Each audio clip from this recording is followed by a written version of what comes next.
जय हिंद। स्वागत है आपका आपके अपने YouTube channel claim academy gene पे।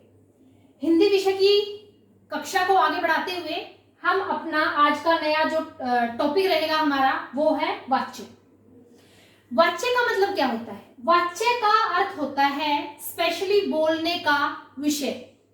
ठीक है कि भाई हम क्या किस तरीके से हम किसी भी वाक्य को बोल पा रहे हैं, किसी भी वाक्य को किस तरीके से बोला जा रहा है, उस बोलने में क्या विषय हमने लिया है। यानी कि वाच्य का अर्थ हुआ स्पेशली बोलने का विषय।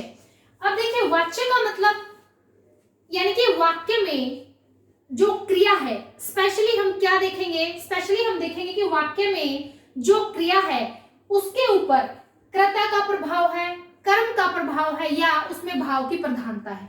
ठीक है, तो स्पेशली जो वाच्य है वो तीन प्रकार का होता है। पहली बात हम करें तो कर्तृवाच्य, कर्मवाच्य और भाववाच्य। अब जैसा कि नाम से ही स्पष्ट है कर्तृवाच्य। अब देखिए कर्तृवाच्य में अभी मैंने आपको बताया कि जो मेन बात हम क्या पढ़ेंगे कि क्रिया का जो विधान है, क्रिया जो है उसके ऊपर वाक्य में कर्ता प्रधान है, कर्ता की उसके ऊपर जो है फोकस है या कर्म उसके ऊपर अपना फोकस जमाए हुए है या उसके अंदर भाव की प्रधानता है। ठीक है, तो कर्तृवाच्य में क्या होगा, क्रिया पर कर्ता का प्रभाव होगा। यानी कि स्पेशली जो भी क्रिया होगी उसके ऊपर कर्ता का क्या होगा, प्रभाव होगा। दूसरी बात, इसमें क्रिया जो होगी अकर्मक तथा सकर्मक, अकर्मक और सकर्मक दोनों प्रकार की दोनों जो है वो क्रियाएं इसमें किसमें कर्तृवाच्य में प्रयोग होंगी। क्लियर। आगे अगर बात करें तो देखिए अगर हमें एग्जाम में क्वेश्चन कैसे मिलता है, कोई भी वाक्य हमें दे देंगे और उस वाक्य में हमें या तो बोलेंगे कि ये कर्तृवाच्य है, कर्मवाच्य है या भाववाच्य है, या फिर कर्तृवाच्य से कर्मवाच्य बनाना या फिर कर्तृवाच्य से भाववाच्य बनाना। इस तरीके का क्वेश्चन जो है वो हमें दे देंगे। तो इस तरीके के क्वेश्चंस को अच्छे तरीके से सॉल्व करने के लिए हमें जो जो पॉइंट लर्न करने हैं, जो जो पॉइंट हमें याद करने हैं वही हम यहाँ डिस्कस कर रहे हैं। ठीक है, अब देखिए क्रिया जो होगी यानी कि कर्तृवाच्य में क्रिया जो होगी वो कर्ता के लिंग और वचन के अनुसार होगी। क्यों? क्योंकि कर्तृवाच्य में क्रिया पर किसका प्रभाव होता है, कर्ता का। तो यानी कि जो भी क्रिया प्रयोग होगी, ये बात इंपॉर्टेंट यहाँ पे हमें नोट करनी है कि क्रिया के ऊपर क्रिया जो है वो कर्ता के लिंग और वचन के अनुसार होगी। हम कर्ता को चेंज करके देख लें, अगर कर्ता के चेंज करने से क्रिया में चेंज आता है इसका मतलब 101% क्या है, कर्तृवाच्य है। देखिए सबसे पहले हमने क्वेश्चन लिया, सबसे पहले हमारा है कि समर खेलता है। अब खेलने की क्रिया अगर मैं यहाँ राधा करूं, राधा खेलती है, तो देखो जैसे ही कर्ता बदला तो क्रिया बदल गई। तो इसका मतलब यहाँ क्या है, ये कर्तृवाच्य है। वंशिका आम खाती है, अगर मैं इसकी जगह लिखूं कि राम आम खाता है, जैसे ही कर्ता बदला क्या बदल गई, क्रिया बदल गई। यश ने केला खाया। ठीक है, अगर मैं यहां लिखूं, मान लो मैंने यहां लिखा राधा ने केला खाया। अब देखिए जैसे मैंने कर्ता को बदला, ठीक है, यहां पे तो खाने की जो क्रिया है, अब देखिए यहां हमें दो चीजों में ध्यान देना है। अब आप ये सोचेंगे कि यहां तो आ गया ने और यहां भी आ गया ने, ये बात सोचने वाली है, समझने वाली है। यहां हमने क्या देखा कि क्रिया जो है वो कर्ता के लिंग वचन के अनुसार प्रयोग होगी, लेकिन एग्जामिनर कितना समझदार है, कितना शाना है, वो क्वेश्चन कहां से उठाएगा, वो क्वेश्चन यहां से उठाएगा। जैसे मैंने लिखा यश ने केला खाया, अगर हम यहाँ क्या चेंज कर दें, कर्ता चेंज कर दें, फिर भी क्रिया में तो कोई चेंज नहीं हुआ, तो हम क्या कहेंगे, भाई क्रिया की तो कर्ता के अनुसार तो चेंज नहीं हुई, इसका मतलब कर्तृवाच्य नहीं है। नहीं, देखिए जब कर्ता के साथ ने विभक्ति का प्रयोग किया जाएगा, कर्ता के साथ ने विभक्ति का प्रयोग किया जाएगा तो क्रिया जो है वो कर्ता के अनुसार नहीं होगी, फिर भी वहां क्या है, कर्तृवाच्य होगा। ये दोनों के दोनों जो एग्जाम्पल है मैंने इसलिए आपके लिए लिखे हैं कि पेपर में जब भी इस टाइप का क्वेश्चन है तो कंफ्यूज ना हो। क्लियर। देखो यशिका ने रोटी खाई, अगर मैं यहां लिखूं कि मान लो श्याम ने रोटी खाई, कोई चेंज नहीं हुआ है। ठीक है, लेकिन जब ने विभक्ति चिन्ह का प्रयोग होगा तो कर्ता के अनुसार क्रिया न बदलते हुए भी किस, ये जो है वाक्य क्या है, कर्तृवाचक, क्योंकि कर्ता की तो प्रधानता है ना, कर्ता ने। ठीक है, उसके बाद हमने लिखा जैसे वीर बाजार चला गया था। ठीक है, तो रोगी चल नहीं सकता। अब देखिए यहां जाते ही आपके दिमाग के घोड़े दौड़ने चाहिए। क्यों दौड़ने चाहिए? ये एग्जाम्पल लेने का क्या मेरा मकसद है कि कहीं ये पढ़ा जाता है कि नहीं आ जाए जहां पर नकारात्मक अर्थ आ जाए वहां भाव की प्रधानता होती है, ऐसा बिल्कुल भी नहीं है। ठीक है, मैंने यहां लिखा रोगी चल नहीं सकता, रोगी चल नहीं सकता। अब मैं यहां लिखूं राधा चल नहीं सकती, बदल गया ना, कर्ता के अनुसार क्या बदली, क्रिया। ठीक है, तो यहां तो रोगी ही मुख्य है ना, रोगी के बारे में तो बताया जा रहा है कि भाई रोगी चल नहीं सकता।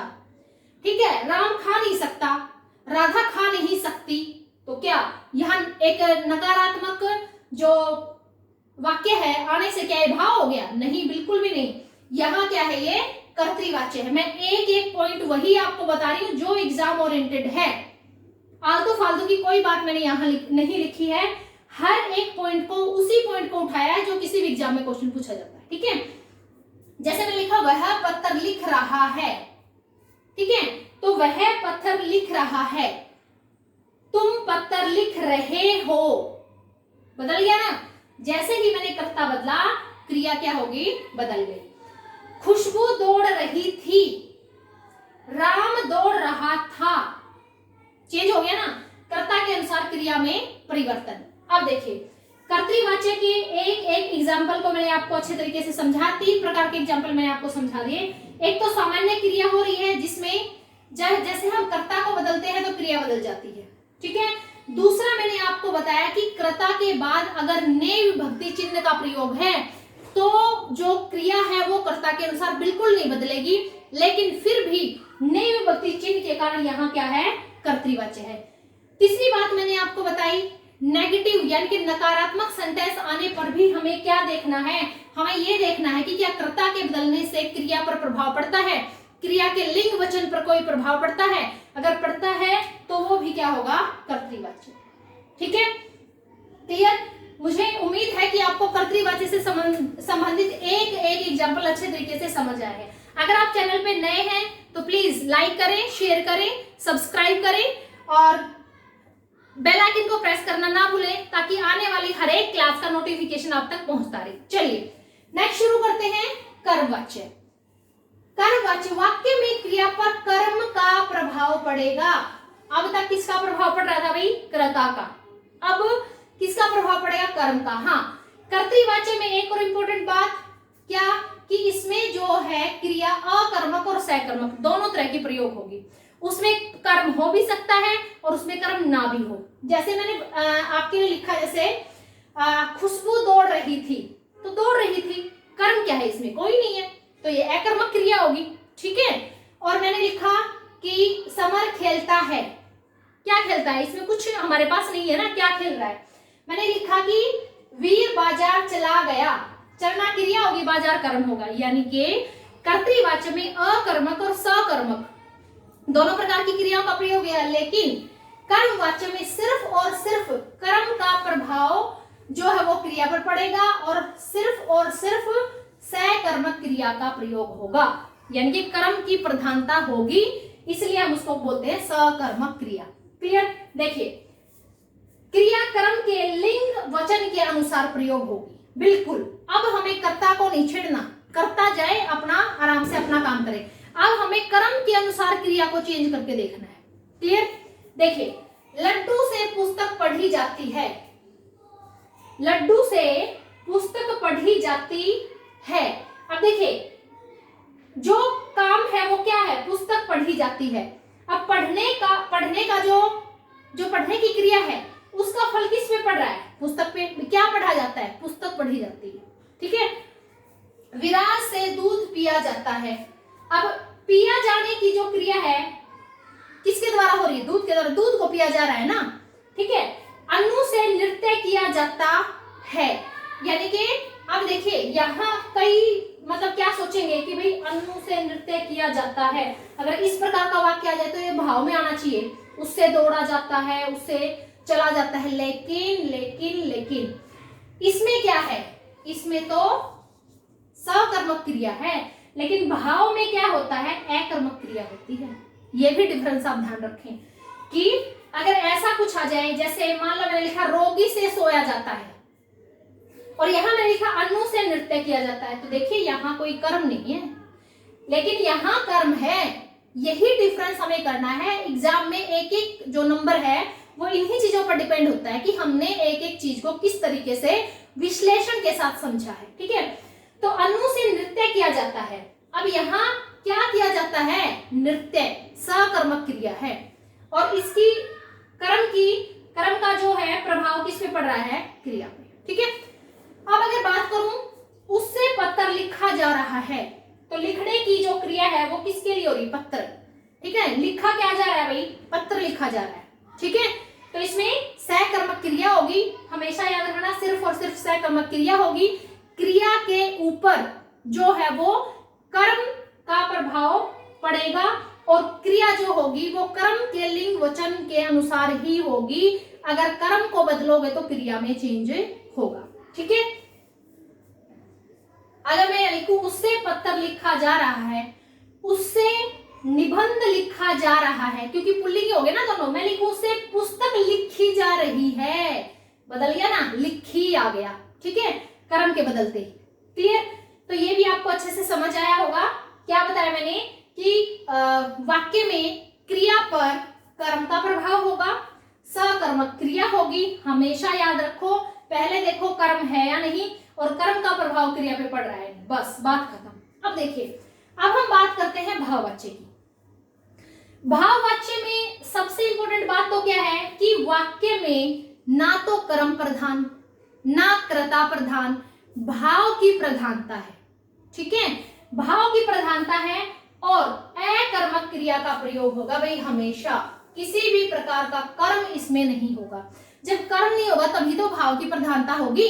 ठीक है, अब देखिए और बात, अगली बात मैं आपको बताऊं कि यहाँ पे जब आप जितने भी सेंटेंसेस, जितने भी वाक्य देखेंगे उसके अंत में आप पाएंगे कि हमेशा पुल्लिंग और एकवचन का प्रयोग होगा।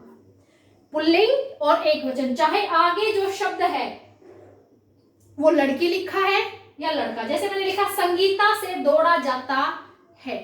ठीक है, अगर मैं यहां लिखूं राहुल से दौड़ा जाता है, कोई चेंज नहीं है। ठीक है, यानी कि मैंने यहां जब लड़की लिखा संगीता, तो भी जो आपकी जो क्रिया है दौड़ा जाता है वो पुल्लिंग एकवचन है। जब मैंने कर्ता को चेंज कर दिया तो भी क्या है, पुल्लिंग एकवचन है, कर्म तो होता ही नहीं। क्लियर, अब मैंने लिखा रोगी से सोया जाता है। कई बार ये पढ़ लिया जाता है किताबों में कि भाई भाववाच्य वो होता है जहां पर नकारात्मक वाक्य होता है, ऐसा कोई जरूरी नहीं है। ठीक है, मैंने नकारात्मक वाक्य का आपको एग्जाम्पल कर्तृवाच्य में दिया है। हमें एक एक जो हमारा पॉइंट है उसको ध्यान से सुनना है कि भाव का प्रभाव, वाक्य में क्रिया प्रभाव का प्रभाव होगा, अकर्मक क्रिया होगी, कर्म नहीं होगा, और जो भी वाक्य होगा वो सदैव पुल्लिंग और एकवचन का होगा। ठीक है, कौन, भाववाच्य। क्लियर, देखिए रोगी से सोया जाता है, मैंने तो इसमें कहीं नहीं यूज नहीं किया। ठीक है, रोगी से सोया जाता है, राम से सोया जाता है, श्याम से सोया जाता है।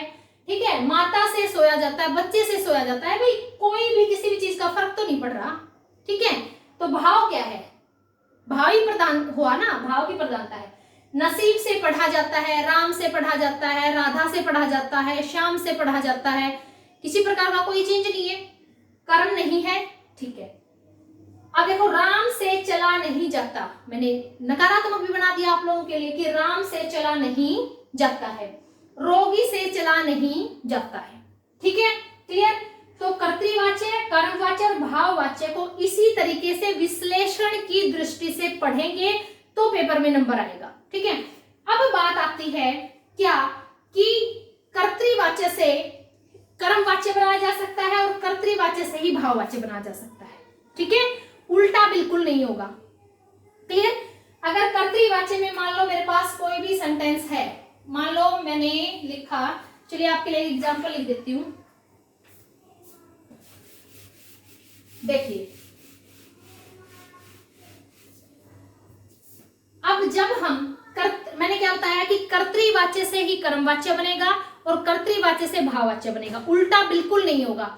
ना तो भाववाच्य से कर्मवाच्य बन सकता है, ना ही कर्मवाच्य से कर्तृवाच्य बनेगा। ठीक है, अब मान लो मेरे पास कोई भी आया, वह पत्र लिख रहा है, वह पत्र लिख रहा है,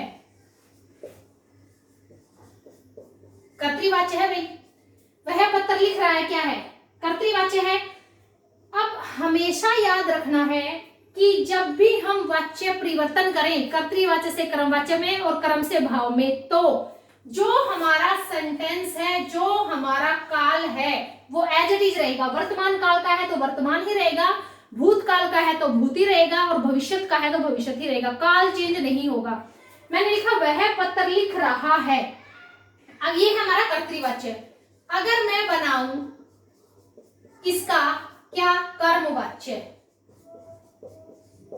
क्या बनेगा, वह पत्र लिख रहा है, क्या बनेगा, उससे पत्र लिखा जा रहा है, यानी कि जो सेंटेंस है वो चेंज नहीं होगा। वह पत्र लिख रहा है, उससे पत्र लिखा जा रहा है। क्लियर? यानी कि हमें काल को नहीं बदलना है, बस इस बात का और आपको बहुत अच्छे तरीके से ध्यान रखना है। क्लियर? कर्तृवाच्य से मैंने क्या बनाया, कर्मवाच्य। अब देखिए, मान लो कर्तृवाच्य से ही मैं बनाऊं भाववाच्य, क्या, मान लो मैं लिखूं कि खुशबू दौड़ रही थी,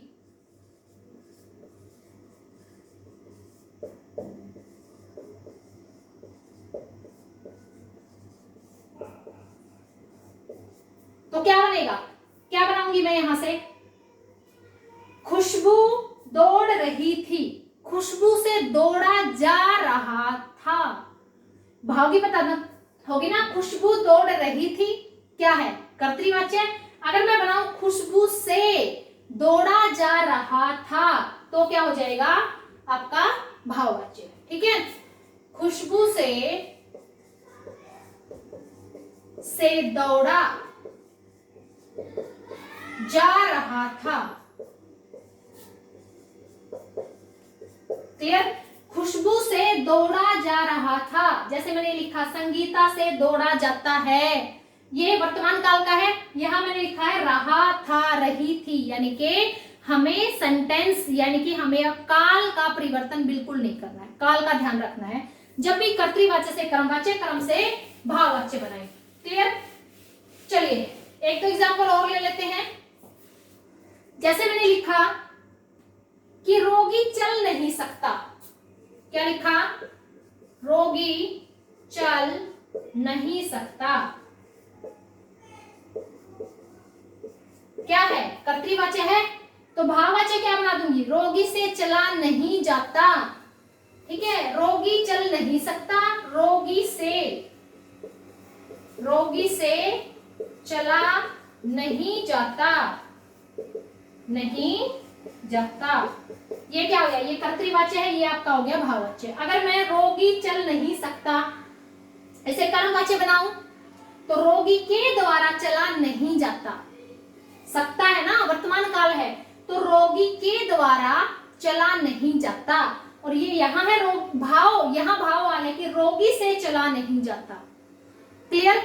यानी कि यहां पर हमारे पास क्या है, चलना क्रिया होगी, चलना क्रिया होगी, यहाँ पे रोगी चल नहीं सकता, और यहां मैंने लिखा रोगी से चला नहीं जाता। अब अगर मैं कहूं कि यहाँ पे क्या कोई कर्म है, कर्म नहीं है ना, कर्म नहीं है, तो इस वाक्य से हम क्या नहीं बना सकते, कर्मवाच्य नहीं बना सकते। ठीक है, अगर मैं कहूं कि आप कहें कि जी ऐसे बना दो, अभी मैंने बोला कि रोगी के द्वारा चला नहीं जाता, नहीं भाई, चलने की क्रिया है, कर्म क्या है, क्या नहीं चला जाता, तो इसमें कर्मवाच्य नहीं बनेगा। क्लियर? क्लियर? यही इसलिए मैंने एग्जांपल लिखा है ये कि कर्मवाच्य और भाववाच्य में डिफरेंस कर सके। अगर मैं लिखूं कि रोगी के द्वारा देखते ही गलती मत करना, कि रोगी के द्वारा चला नहीं जाता, तो भाई क्या आ गया, कर्मवाच्य। नहीं, कर्मवाच्य क्यों नहीं है, क्योंकि इसमें कर्म ही नहीं है। रोगी चल नहीं सकता, भाववाच्य रोगी के द्वारा चला नहीं जाता। कर्मवाच्य से क्या बन गया, भाववाच्य। कर्ता से क्या बन गया, भाववाच्य। कर्म नहीं बनेगा क्योंकि कर्म की प्रधानता यहां नहीं है। क्लियर? तो मुझे उम्मीद है कि आपको वाच्य का जो ये टॉपिक है ये अच्छे से समझ आया होगा। मैंने एक एक चीज को क्लियर करने की कोशिश की है।